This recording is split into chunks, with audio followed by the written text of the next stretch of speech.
Pakistani fast bowler Shaheen Shah Afridi की test squad में वापसी हो गई है।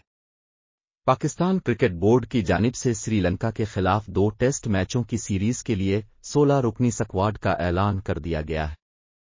सनेचर को पीसीपी की जानिब से आइंदा माह होने वाले दौरा श्रीलंका के लिए टेस्ट स्क्वाड में नौजवान खिलाड़ी मोहम्मद हुरैरा और ऑलराउंडर आमिर जमाल को भी शामिल किया गया है। साबिक कप्तान और विकेटकीपर सरफराज अहमद की भी टीम में वापसी हुई है। दीगर खिलाड़ियों में कप्तान बाबर आजम, मोहम्मद रिजवान, अब्दुल्ला शफीक, अबरार अहमद, हसन अली, इमामुल हक, मोहम्मद नवाज, नसीम शाह, नोमान अली, सलमान अली आगा, सऊद शकील और शान मसूद शामिल हैं। स्क्वाड में 4 स्पिनर्स, 4 फास्ट बॉलर्स जबकि 6 स्पेशलिस्ट बीटर्स और 2 विकेटकीपर्स शामिल हैं।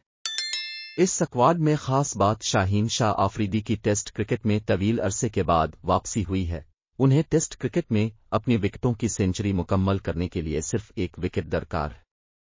पीसीबी के मुताबिक टेस्ट क्रिकेट में वापसी पर शाहीन शाह आफरीदी का कहना था कि 1 साल के वक्फे के बाद पाकिस्तानी टेस्ट टीम में वापसी के लिए मैं पुरजोश हूं।